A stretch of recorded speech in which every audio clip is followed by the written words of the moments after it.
Hello, people. Welcome to Choco Millionaire. I'm live today with one of the brightest minds on the continent of Africa, Mr. Tokbe Alabi. Welcome to Choco Millionaire.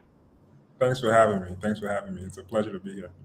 Thank you. Thank you. It's a pleasure to also have you here today. I've been meaning to have this conversation with you, read so much about you, seen your works, and I thought that it would be a great opportunity to connect with my audience, my community, and then the wider public as well, just to let them know you a bit more. So today is a special day, International Women's Day. I imagine there are so many special women in your life, probably your mom and stuff like that. Um, I mean, what's going on today, so far as this day is concerned, the women in your life and all of that? True. There are a lot of special women in my life. I'm actually, I grew up as the only boy. So that there's a, a number of special women, my mother, my aunts, my sisters. And, if any of you are watching, happy Women's Day to all of you. And so, yeah, also at work, we have some like really excellent women that work at Afrix on the leadership team and all through the organization. So, Women's Day is definitely one that is celebrated in my home and sort of in our company as well. Beautiful. And is your mom with you at the moment? Is she getting some special treat today? She actually just landed. She got here this morning, and she's with me today. She's sleeping actually because she just took a very long flight from Houston, Texas, to Lagos. But yeah, mom is around. First time I've seen her in a very long time. It happens to be on Women's Day, so it's a beautiful thing. Beautiful, beautiful. So where are you at the moment? I'm in Canada. Where are you at the moment? I'm in Lagos, Nigeria. All right. Okay. For those who are wondering who Mr. Tokpe Alabi is, we're going to go straight into that, sir. Tell us a little bit about you. Who is Mr. Tokpe Alabi? That's a good question. Who am I? I am a brother, a friend. Really, I'm just a guy that is, living his dream. Born in Nigeria, grew up in the States, and you know, kind of always wanted to do something and make an impact. And I got a chance to do that. I worked my butt off and was able to start a tech company, and now we serve hundreds of thousands of people around the world doing something important. And this is, for me, I feel like I'm living my dream. I get to work with people that I enjoy being around, doing stuff that I enjoy doing. And, for me, nothing can be better than this. Beautiful. Make an impact, hundreds of thousands of people connected to the amazing work that you're doing there. Let's talk a bit about your family. You said you are the only boy in there. So Yeah. how many siblings do you have? I have three sisters. Three. Uh, yeah, I have three, actually four sisters, another one on my dad's side, but, three sisters that I grew up with. And yeah, it was great. People always have this picture in their head like these three girls were like bullying me and making me Uh-huh. do stuff. But honestly, they were very nice and cool. My younger sister was kind of like a little tomboyish when she was young, so she and I would play rough, or at least up to a certain age. At some point, I guess I got a little too big, and so I had to go outside and play with the other boys. But I love my sisters. We had a great time growing up together. We're still very close. So yeah. Okay. Now, at what stage did you move to? At what age did you move to the US? We moved to the U.S. when I was 9 years old. So 9 years old, I remember like yesterday.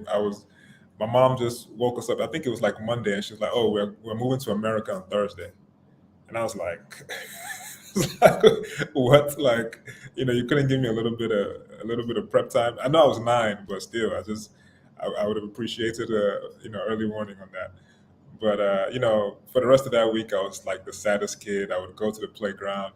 My friends want to play, and I'm just like, I'll never see you again. So it was like that.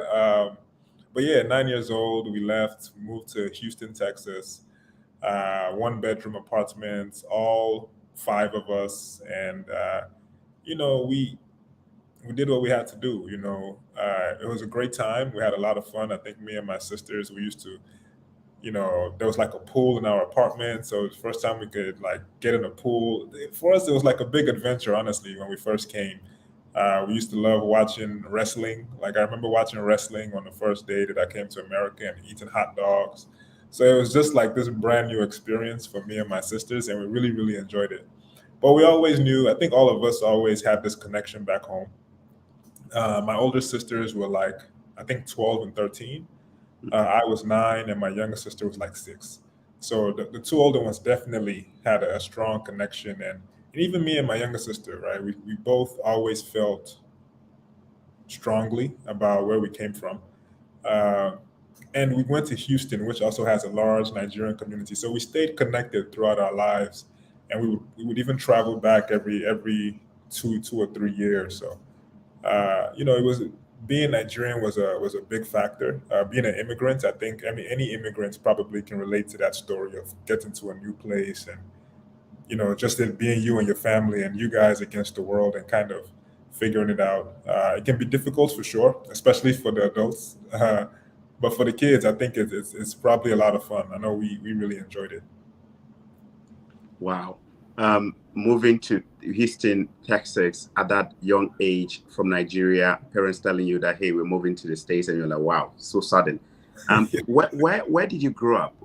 Or well, let's talk about your Nigeria. Which state were you born? Which state did you grow up? And which community will people remember you? If they were to go back in time, like this neighborhood, this is where you grew up. Like I'm a Choco guy, so I grew up in Choco. What about you? I grew up in Lagos, Ifakwa Bagada, which is like basically right in the middle of the city. Sort of middle class, lower middle class area. And if you go there today, it can be very noisy. Lots of people walking, taking buses, and things like that. So yeah, I grew up right in the middle of the city, man. And even to this day, I still consider myself like a city boy. Like I like to be in big cities. And so yeah, that's how we grew up. It was just again me and my sister just walking to school every day, just being a good kid. All right. Okay. Now, back in the US now, starting life, 1 bedroom apartment in Houston, Texas, and family of 5 in there.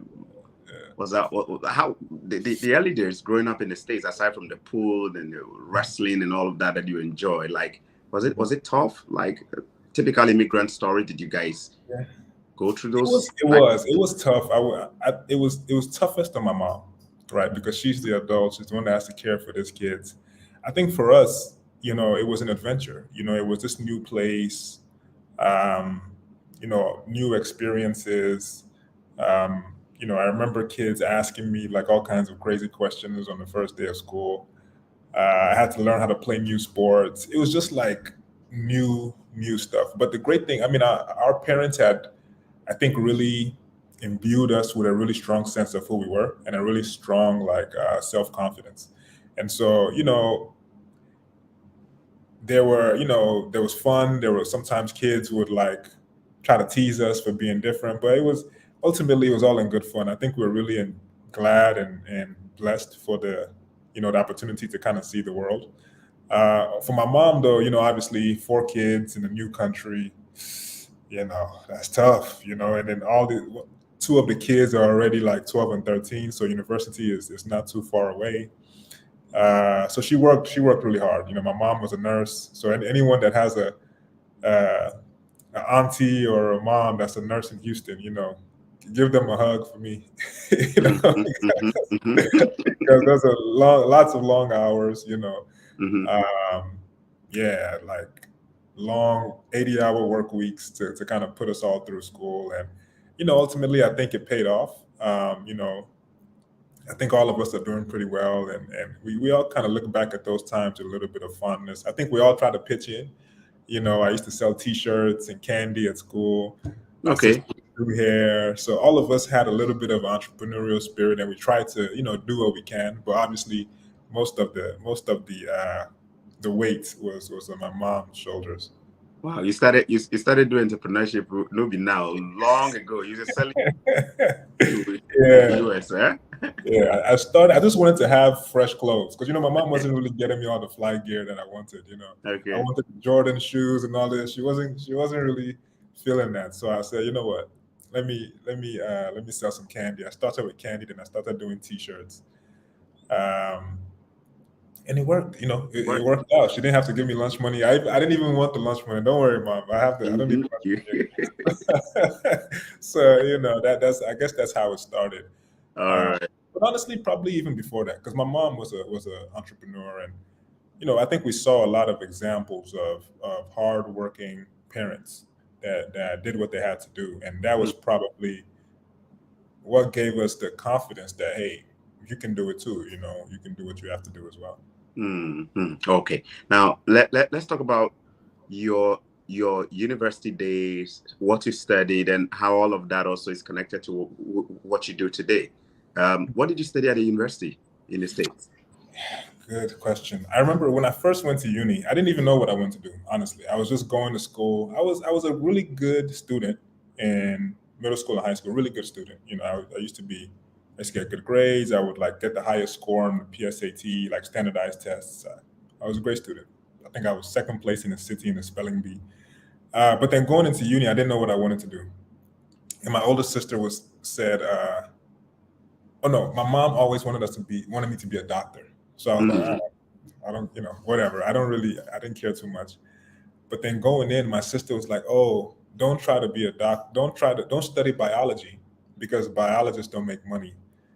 Be an engineer first, and then afterwards you can go to medical school." So I said, "Oh, engineering, okay. I think my dad is an engineer, so let me try that." And I went to engineering, and I fell in love with it. I studied electrical engineering, which is all about building electronics, like physical devices. In school, we used to build things like vending machines and truck headlights and computer chips and things of that nature. So I loved it because I could immediately see the result, right? mm, I could connect these two things and this thing lights up immediately, or it makes a sound, or if I'm coding something on a computer, the results, it was like just this immediate feedback loop that I really, really fell in love with. And also, I learned how to learn difficult things. Engineering is all about reading, lots of technical documents. And, I had to spend so many hours doing it that I became good at teaching myself stuff, right? And, initially it was difficult, but over the years it just got easier and easier. And honestly, I fell in love with it to the point when I finished school, I was like, you know what, forget about that medical school. I think I okay. think I have a career here. Funny enough, I never ended up working as an electrical engineer, but I worked as a software engineer. And again, those are a little bit different, but the fact that I had learned how to learn hard things, I had gone through all these physics classes, all these math classes, all these engineering classes, that just give me a book, I'll learn it. And that's kind of how I got into software, and worked a few places there, and that was probably a big help in doing what I do today. Wow. I see where the connection came from. Reading all those technical books here and there, the drawings here and there, and trying to figure out what next, learning, pouring into hours and hours of learning here and there. And then eventually you realize that you could teach yourself a whole bunch of stuff by yourself. So you decided to now focus more on the software side of things, and that is part of the journey where you are today. The secret is to Mm-hmm. visualize it. That's what I realized somewhere around probably my third year of school. I realized, oh, actually, you can kind of, if you just close your eyes, you can see this stuff, and you almost will know the answer to a math question just by like. But for any students out there, just close your eyes and visualize. Really?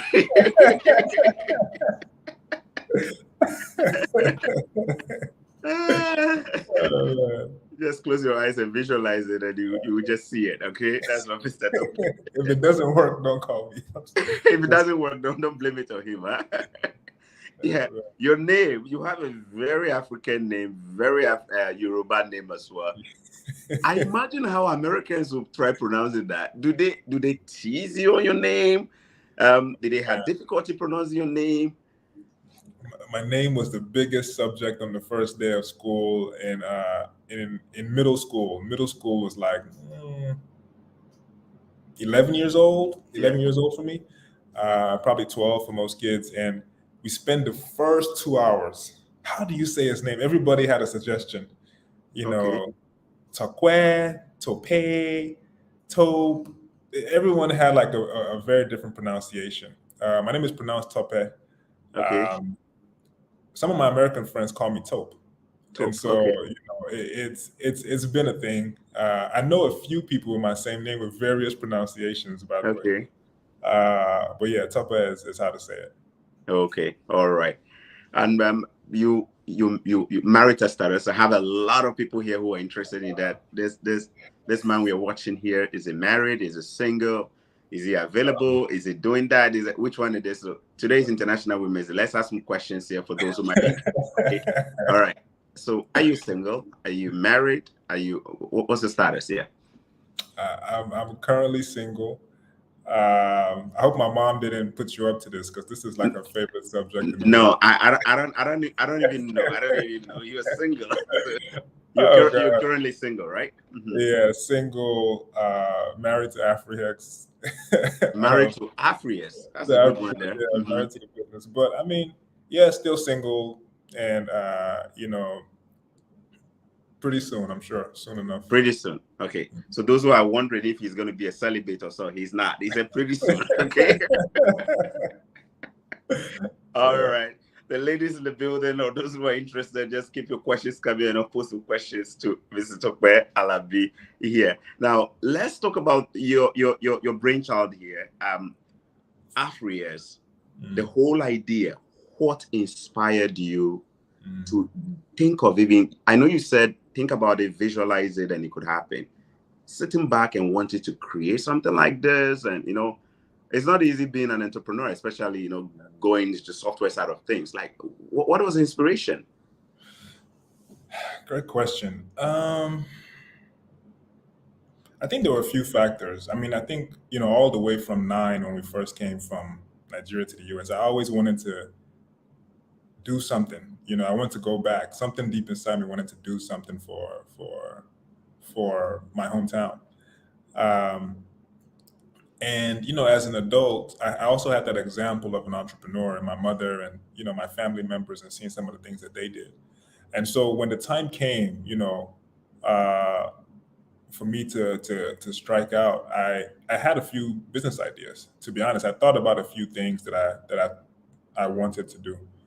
And I realized that this was the path that was just the most aligned with who I am as a person. Afrix is almost like an expression of me. And so, being able to send money across borders, for me, just felt like the biggest impact I could make in like, how can we enable as many people in the world to build wealth? And that to me was by creating a system that could move the money around faster than ever before. Right? Afrix's mission is basically to make sending money as easy as sending a text message. So we want to make the same way you can text somebody in,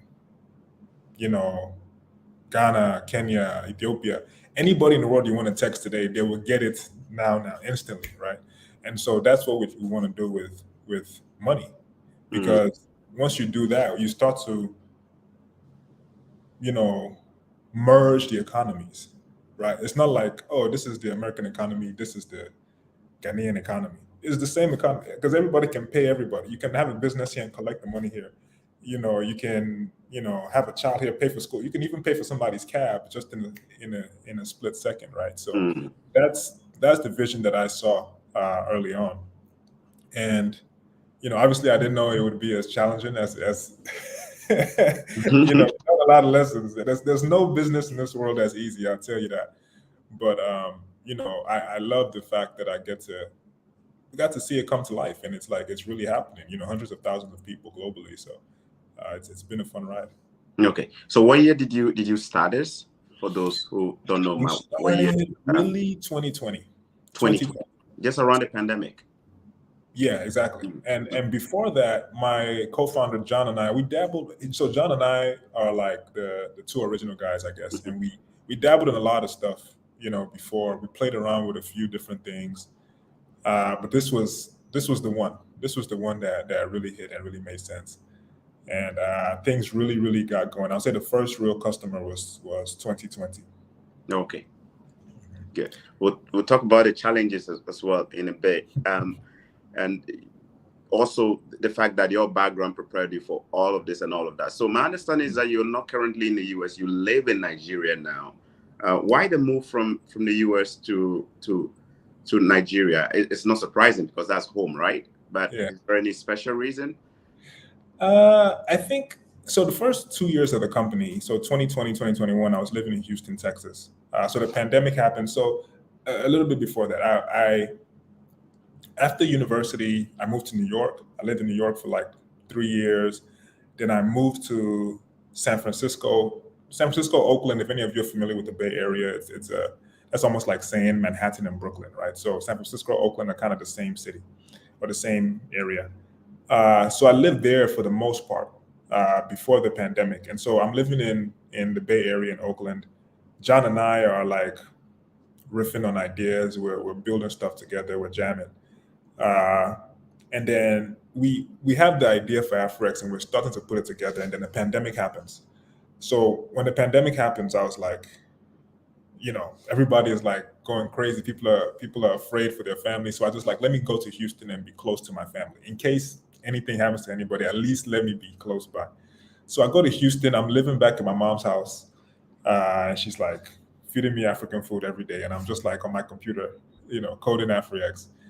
And things really take off. The business takes off that year. Like literally, I'm not sleeping. I'm sleeping like 2-3 hours a night. I have headaches. My wrists are cramping because I'm typing so much. And that was the year that things really took off, and it was great. So those first 2 years I was in Houston, things were great. The problem was that we found that, so of course Afrix connects all these banks internationally. I think your sound might have been gone. Let me know if you guys can hear him. Please comment and let me know if you can hear Mr. Tope. Your microphone. Can you hear me? Yeah, your mic is gone. That must have been from my side. Something may have just happened. So, hey guys. Okay, but can you hear me though? I can hear you well. Yeah. Okay, loud and clear. Can folks hear me? All right. For some reason, I can't hear you when you speak. So, okay. I think. Can you hear me now, Choco? We can hear him. Okay, let's continue. I'll figure a way to get it. Yeah, let's continue. Okay, cool. Where was I? So 2020, super busy, business is booming, but we realized because Afrix is basically just connecting banks, right? Like that's what these money transfer apps do. We have connections to different banks internationally, and based on the arrangement, we're able to provide faster service, better rates, or any other like added services that we may add on. And so what we found is that most of the banks that we connect to on the African side were a little more spontaneous, let's call it, than the American side. So on the US, and at that time, I think we were only doing US to Nigeria, maybe 3 other, I think Ghana, Kenya, Uganda. So on the US side, it was very, very predictable. The bank did the same. They followed the exact same steps, same rules every single time. But then we found on the African side, sometimes they might change their mind about something, or so I felt it was very important for me to go there because I felt like at that time they were just dealing with us on a remote basis because the whole world was remote. But I felt it would be stronger if I was in person and they saw my face and they, we had lunch together, had drinks together. They would understand who I was and what we're trying to do and understand this vision that we have. And it worked, got here in late 2021, early 2022. And yeah, I've been in Lagos ever since. I travel a lot. I travel quite a bit. So, I basically travel like once a month. If it's, I basically do international travel almost every month or every other month. A lot of times within Africa. So I go to Ghana, I go to Kenya. I was in Ghana for December. I was in DC in January. I just came from San Francisco this morning. So, I have to travel a lot for work. So while I live in Lagos, I kind of also live on a plane. Choco, can you hear me? You just Yeah, we're good. okay. So yeah, no, I was just explaining that I live mostly in Lagos, but I travel around a lot. So you can catch me at any given airport, quite frankly. Any given airport, you can. Yeah, and just Almost, remember, almost. yeah, almost. Yeah, he travels a lot. He's been in Nigeria for a while now because of the business, right? And Yeah. the challenges of sending, the market is so unpredictable, but it has a lot of prospects too. I see a lot of young tech entrepreneurs from Kenya, Nigeria, Ghana, who are fixing problems on the ground using technology. So I'm happy to actually see what you and your team are doing. And I know that in the long run, Africans will actually also be more active in the global market doing business and moving money. It's hard moving money. And one of the things that I am so hopeful of is the time to come when Africans can send money from Africa to other African countries like a text message, and also from Africa to other parts of the world like a text message, right? Because right now it's much easier doing it from the other side, right? From that side to Africa is a little bit easier, but moving from Africa out is hard. So please, I know you and your team, you got this on your list. We're looking forward to that day when people can be able to send money without difficulty. Please, is it all right? We do that now. Actually, it's we do that now. So for those that live in Nigeria, actually, it's easiest for them. If you live in Nigeria, you can send to everywhere that we send to. You can send to Ghana, Kenya, Uganda, Pakistan. You can send to all the places that we send to. You can also send to the US. So right now, Nigerians can do it, but we are working on it as we speak for all the other countries to do it as well. So Ghanaians, we actually have quite a bit, even on Afrix, there's quite a bit of Kenyans that live in Nigeria. They use our app to send money back to Kenya. So we understand that pain point, and yes, we're working very hard. So hopefully next time you have me on your show, I'll be able to demo something really cool for you. I am so excited about what you just talked about right now. Kenyans living in Nigeria who are able to use Afrix to send money from Nigeria to Kenya. That sounds too good to be true, but I want you to just hammer on that again. You mentioned that the possibility is there now for Nigeria, and you're testing some few markets out there. Guys, if you are listening to this, I'm so excited about this because it's not easy moving money within Africa. It's difficult moving money. So you're saying that in the long run, we should expect the possibility that we can move money within Africa using Afrix, and from Africa to different parts of the world too, or outside of the continent using Afrix? Definitely. You already can move money. Again, Nigerians can move money out to the US and also to all the other African countries. If you live in anyone that uses our app can send money to the US and to all the African countries. Now, if you're in Africa, we only collect in Nigeria. That's the best way to put it. Currently, we only collect in Nigeria, but as I speak with you, we are working very hard to make sure that Ghanaians, we can collect in Ghana, we can collect in Kenya, we can collect in Cameroon. So, I would give it probably a month or so before we start seeing those come through as well. When we go live with the other corridors, I will be happy to have you back for us to talk about it. So from Nigeria, if you're a Nigerian watching this, you can move money using your Afrix app from Nigeria to the United States. Yes. So many Nigerians in Nigeria can download the Afrix app. Yes, for sure. All right. Now, other people who are in Nigeria, especially Kenya, you mentioned Kenya. Now, there are some Kenyans, you have a good size of people there who are able to also move money from where? Nigeria to Kenya, or from Kenya to Nigeria? Nigeria to Kenya right now. Nigeria to Kenya. Nigeria to Ghana, Nigeria to Cameroon, Nigeria to Ethiopia. So if you live in Nigeria and you travel around Africa, or you're from somewhere else and if you're from another African country and you live in Nigeria, Afrix works perfectly for you, right? Wow.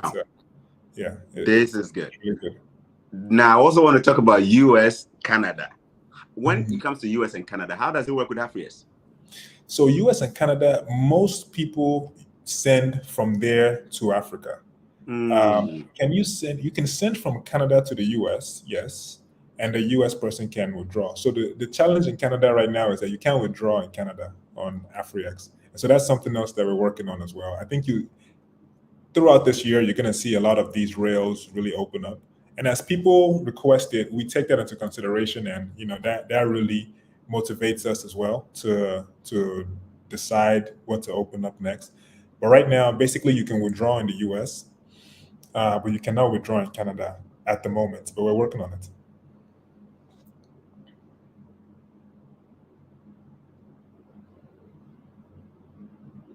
Uh, now I can't hear you. Now, Chuck, I can't hear you.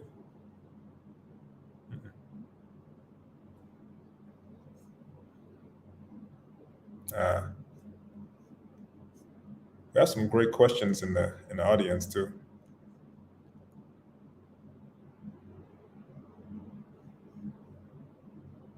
Not yet. Not yet. The mic is off. Chuck, are you muted?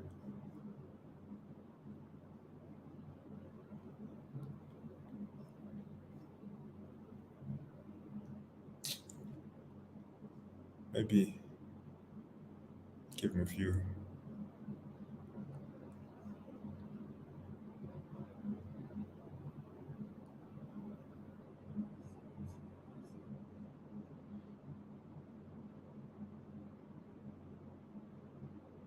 Not yet. Not yet. I wish I knew sign language. Maybe that would have been really this would have been a great time.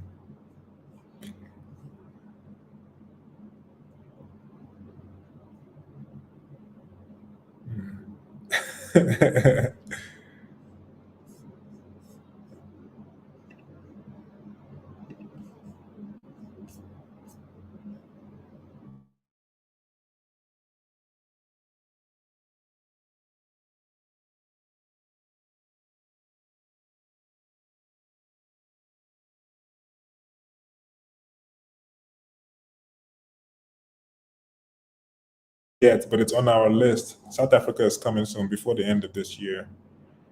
Uh, how would I compare the barrier to entry in the US versus Nigeria?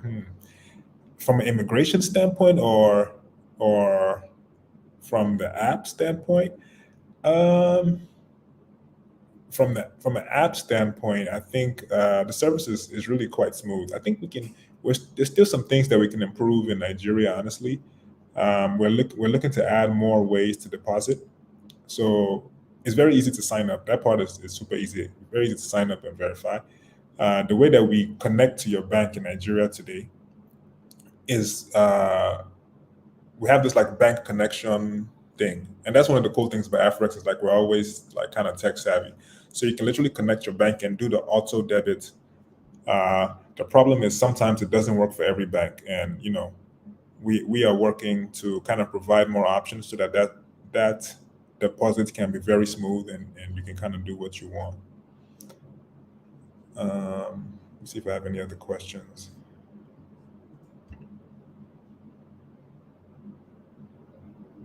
Oh, business and economic barriers. Huh. Barriers to entry so I think Nigeria, Africa in general, not just Nigeria, not even just Africa, really outside of the US and Europe, the problems are very obvious, right?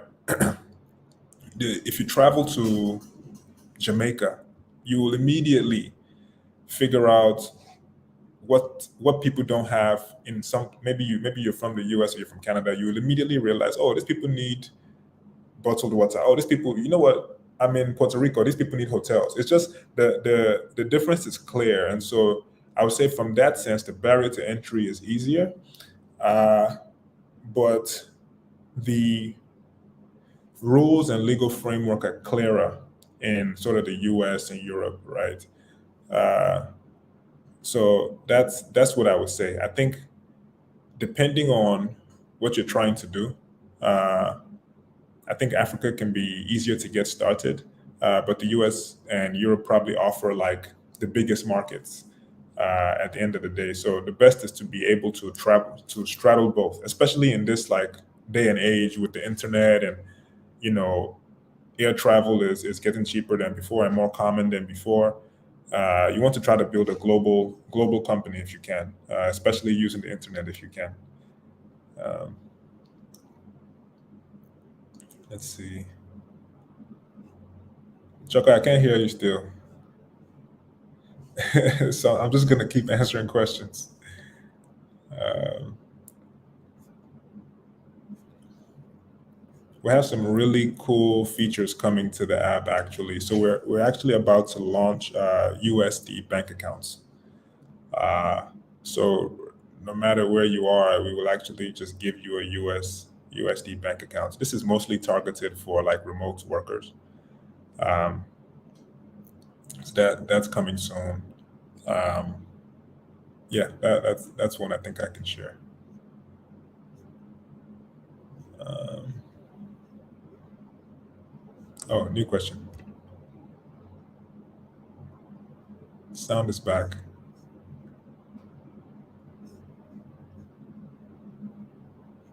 Canada to Zimbabwe. Zimbabwe coming soon. Not quite yet.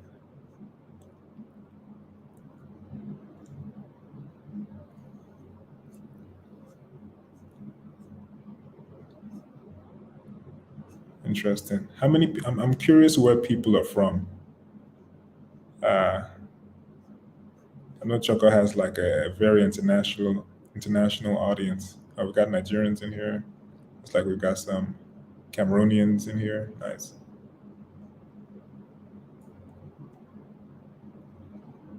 Hmm. I see. I see why Choco is asking about sending money the other way. Looks like we have a lot of students in here as well.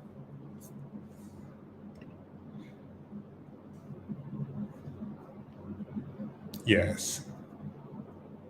Yes. How can you add money to Afrix app? So if you're in Nigeria, just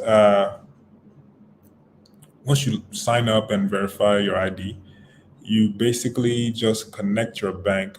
We have this partner called Mono. And what Mono does is it lets you kind of sign into your bank account, and it makes this secure connection, and you can like deposit money onto Afrix. It's pretty cool and easy. You don't need to add your card, or it also removes the whole like sent the transfer hasn't landed yet, that whole biz. So make it very easy to deposit. The problem is sometimes it doesn't work with every bank, and we're working with our partners to figure out why. But in the meantime, we will add more collection methods. So you can do the transfer or add the card or whatever the case is. Now, once you add that, you can send money to Kenya. Like I mentioned, Kenya is probably the biggest. Kenya is probably the biggest like Africa to Africa corridor that we have. Interestingly enough, we would have expected Ghana, uh, and we find it's mostly like travelers, right? People that are traveling within Africa and using the platform. But yeah, that's one of the use cases that we see a lot in Africa. Um, but I recommend trying it. Log in, put in your details, and give it a shot. Yeah, SF East Bay. Uh, from Cameroon, based in UAE. We have something coming for you too. A lot of changes coming to Afrix this year, by the way. So this is like a fast moving year for us.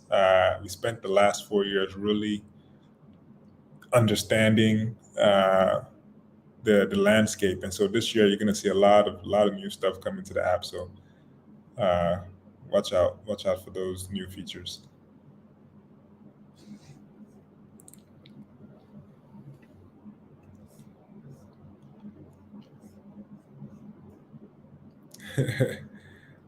Yeah. How competitive are our rates? Our rates are very competitive actually. It also depends on like which country you're in, but you can see when you open the app, you'll be able to see the different rates. But I would say we're pretty good, honestly. Um, so check it out. Really good from Canada to Africa, UK to Africa. We have quite good rates. To the when sending money to the US, you have to send to the Afrix, another Afrix app user, and then they can withdraw. So that's how it works today. You can't send money directly to a bank account. You have to send to a person, and then that person can cash out or withdraw the money to their bank. But once they receive, they can withdraw in seconds. Like they will have the money within seconds. Yeah, it's on the Afrix app.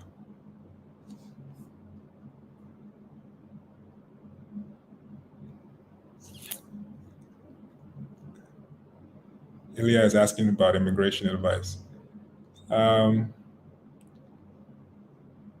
Yeah, I'm not the expert on that one. I think I kind of just got lucky with that one. But again, this is the way the world is now. Quite frankly, you see, I'm actually in Lagos. I moved to the States and somehow end up back back in Lagos. So, you can do amazing things no matter where you are in the world today. The app does not yet have virtual cards. I would expect that in the later parts of this year. Right now we're more so focused on just creating like a really good app experience. And like I mentioned, we have USD accounts coming soon. So that would be like the first sort of major thing. And then once we really get that smoothened out, then probably towards the end of the year, you start to see virtual cards. Yeah, Canada is getting more competitive. You can use the Afrix to deposit to Bank of America if you can withdraw to your Bank of America account, basically. Okay. Oh, there you go. I'm back? Yeah. Yes, okay. You are. I had to go into my settings to do something, and my apologies. How does it feel on International Women's Day being made a host without... How does it feel? It's all good. Talking is part of what I do for a living. So okay. All right. It's all good. We have a question on the screen there from Chidi. Ogia calls, sending money to US. Does it work with any bank in US or only to Afrix app alone? Any bank in the US. So it means actually you have to send to somebody's Afrix app and then they can withdraw to any bank. Okay. So the person has to have an Afrix app in the US, and then you can send to the person and they can withdraw for you. Yes, that's how it works today. Yes. All right, guys, viewers out there. So sorry about it. Tech challenge there. Yeah, hopefully someday we'll have a better studio with producers and tech guys there. All right. Okay, so I'm back in the building there. We're talking to Mr. Tope Alabi, a co-founder of Afrix. Now, the name Afrix, it has Africa in there. Or is that a different, like, what is the inspiration behind? Because a lot of startup companies or tech companies will have different names that are very Western and stuff like that. Why Afrix? Yeah, Afrix started out as like Africa Exchange, and then we kind of shortened it to Afrix. So yeah, I mean, the first countries that we sent to were in Africa and sending money to African countries. And that's kind of how we got started. I think over time we will send money to the Caribbean and we'll send money to different parts of like Asia probably. And so, you'll see us send money to a lot of places, but yes, the roots of the company are definitely African. Okay. An African company right here, Mr. Tope. He's mostly in Lagos, so if you see him in your neighborhood, just say hello to him, okay? Say hello to him. If you meet him at the airport as well, just know that he's just traveling around, working on different corridors and markets there. The rates mean a lot to people. I want us to talk about the rates a bit more. I know you answer some of the questions. How competitive are the rates? Would you say Afrix is giving people some of the best rates out there? 100%. Yeah. As you mentioned, rates are very competitive, and we understand why. Like I said, we are immigrants ourselves, so we get it. And so, yes, we have super competitive rates across the board. So, download the app, check it out, and, see what we have. They change from day to day, as you know. They change according to the markets and what's available out there. And we do our best to make sure that we can provide you guys the very best rates every single day. So check out the app. Okay. I also want to bring you back again for a follow-up on the expansion to different corridors within Africa and other that. And you're saying that about a month or so from now, we should be able to see some progress. So if people are watching right now and they are in Africa and they go download the Afrix, I'm saying that, hey, Choco, a month or so from now, we're looking forward to being able to send within Africa using Afrix. Is that something we should be more hopeful, or I don't want people to download No, it? definitely. It's a I one of the great things, I actually get to work on these things myself. I'm kind of hands-on with these things that we're building. So, like I said, you can already do that from Nigeria, and so we'll be enabling all the other countries here in the next month or so. Okay. Now there's a question from Chidi here. I downloaded Afrix app using Choco as referral code, but I want to know how to get my bonus and how the bonus will be activated. So do you want to talk? You want to answer that, or you want me to answer it? Either of us can do it. Sure. The bonus is one of the ways that we love to reward our users. So basically, I'm not sure exactly how Choco's code, because I think Choco has like a special code. Yeah. But basically, once you send a certain amount, you will receive the bonus. If I'm not mistaken, I think Choco is like $15. They receive $15 if they send up to 50 USD, right? Send 50. So once you send $50 and you send it all at once in one transaction, you will get the $15. Just as a just for knowing Choco. So if you see Choco on the street, you should shake his hand. For that. Share the money. We have to share the money. And if they also can participate in a referral program where they can also share their referral links with friends, and then if their friends sign up to $150, both the person who did the referral and the person who also downloaded the app using the referral link, each of them will get $20 each. Exactly. So that's Choco's code is special because we have like a lower requirement. So if you just send $50 all at once, you get the 15. With normal codes, I think you send $150 at once, then you get the reward is also higher. So you get 20 and 20 on both sides. Now, this is something you can do from any country. Anyone that can sign up for the Afrix app can actually do this, regardless. Even if we don't send to your country, even if we can't, whatever, you can live in Zimbabwe or South Africa actually and do this, right? And so, and then within the app, there's a swap feature. So let's say, for example, you live in Cameroon, and you refer somebody from Canada, and they spend $150 on the app. You will get $20. You can swap that money to your local currency and withdraw it from the app. Oh, that's sweet. That's just a pro tip for those of you out there. Okay, I hope you guys heard that. If you didn't hear that, you can still be in Africa and download the app and send a referral link to somebody in US, Canada, whatever. If they download and then use your link to download and they send money, you in Africa, you can still get the money. Just have to swap it and then get it out. Right? Exactly. And he said that's a pro tip. So feel free to use that. I know some of you be using it to make some money out there. Okay.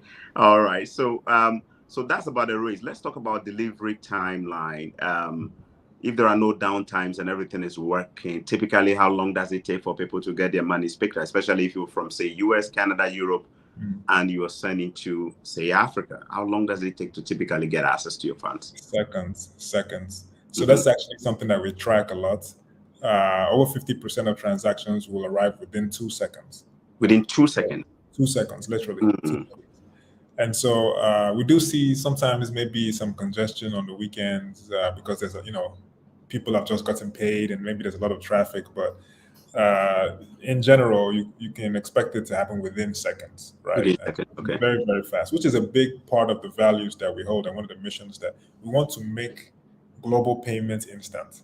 Like even me, as I live in Nigeria, I actually just pay for my cab, pay for whatever, or if I go to Ghana tomorrow, Kenya the day after, I just use Afrix. I don't have to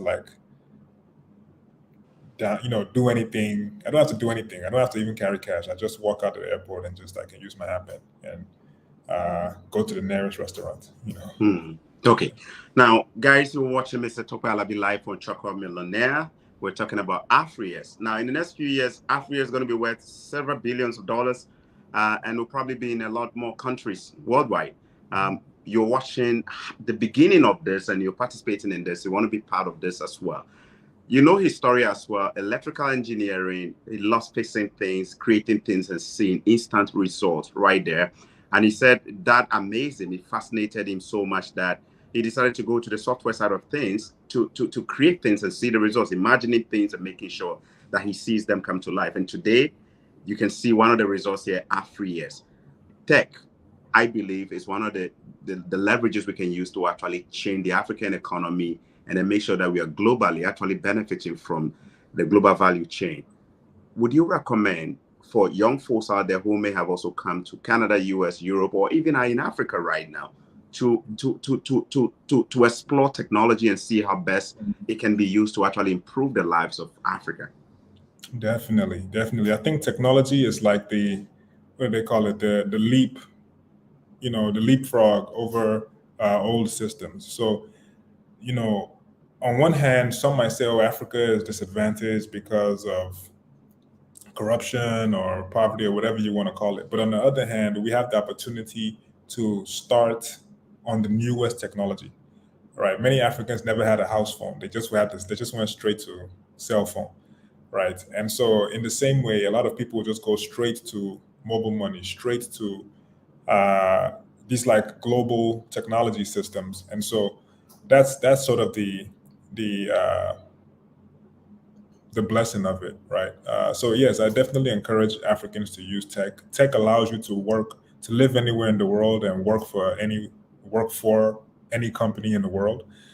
Get paid in dollars and convert it to local currency, and you can live your life and enjoy living it. Tech allows you to explore your mind and learn different things and meet all kinds of different people, even through the internet, right? So I definitely encourage people, open your mind, read, learn as much as you can. Learning itself can be a pleasure, actually. Just learning about new things and letting your mind explore new things. So I see tech as a great passport to the world. Beautiful. I also see that you guys have this amazing value of empowering communities and connecting communities and improving the lives of community beyond just sending money or receiving money. Mm-hmm. You recently engaged with a Nigerian woman who is also an entrepreneur in the restaurant business, and the whole idea is to empower more women. And I know you also have other programs where you bring experts and stuff like that to connect them to your community and people out there to make sure that they get expert advice or information, or they're on top of the game. How much does community engagement mean to Afrix? It means a lot. And honestly, this is what we do it for, right? So like you mentioned, we interviewed Uzo, who's a woman entrepreneur that runs a Mexican restaurant in Nigeria. Right. Mexican restaurant in Nigeria. She runs a Mexican restaurant. And I'm sure she runs a bunch of Paloma level be that too. And I'm sure she does a lot of other things, but that's probably the thing that made her famous. And we've got a chance to do a lot of things. We have a scholarship program as well, where we try to help some people in Africa get through school. We've done like cell phone drives where we buy a bunch of market women cell phones. So we do a bunch of things, and we do what we can, mostly because that's what life is about. Of course, life is about making money and working hard, but when you're able to do something that, you can sort of share the love in a way that goes beyond dollars. That market woman with that cell phone, she's probably going to have that cell phone for a long time, right? And so if we can donate 1,000 cell phones, then that's going to make us feel good, and hopefully it makes the receiver feel good as well. So those are the kind of things that we try to do when we can here and there. Beautiful. All right, let me take this one from Chidi. If I downloaded the Afrix app, but haven't used it to send out money to other countries, but referred it to someone in the States, and the person used it to send me money, can I get any bonus that way? I believe so. The reason I say I believe so is because I think we have a team that is making sure everything is on the up and up. But I do believe that you can do that. Yes, you can do that. Okay, beautiful. And if you have any questions there, you can always reach out to the Afrix customer service. They are pretty responsive. I'll let them know if your bonuses haven't come. You can always talk to them, and somebody on the customer service team will take a look at your account and then resolve that issue for you. Gerard Bitter, is asking, Choco, can we have your referral link? So unfortunately, I don't have a referral link. You actually have a promo code, which is Choco. So when you download the app, you should have an option where you enter promo code. You can type my name, Choco.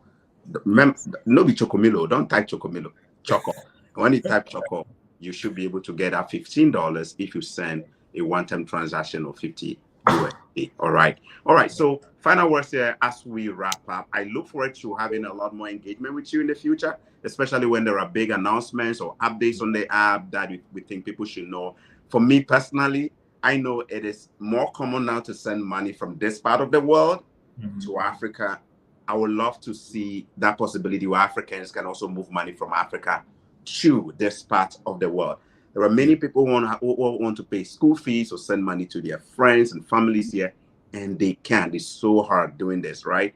So I know you're going to work on this and you're going to make this possible. I will be putting pressure on you a lot more asking whenever you have an update. So please, we look forward to that. Make this possible for us so Africans can be able to send money like a text message within Africa and out of Africa to other parts of the world as we're using Afrix. Your final words to those who may be watching you right now from different parts of the world. Yeah. I just want to say thank you, Choco, for inviting me on this. This is one of the pleasures of my day. It's always great to interact with, not just personalities like you, but also get to interact with, all the people that you're able to invite to this platform. So much love. I really appreciate it. And thank you all out there for watching as well. Thank you very much, guys. So what are you waiting for? Go to your app store if you are an iPhone user or an Apple person. Go to your app store and type Afrix. Go to your Play Store as well and type Afrix. Hit the download button. It wouldn't take you too much time to actually get the onboarding done in terms of your registration and all of that. Just put your information there, your legal name, your piece of ID and all of that. And somebody from the Afrix team will be working on your account and send you that message that you all said to send money. Sending money could be as easy as a text message for you if you join the Afrix movement today. And Mr. Tope, God bless you so much. We'll see you on the other side. Okay. Bye-bye.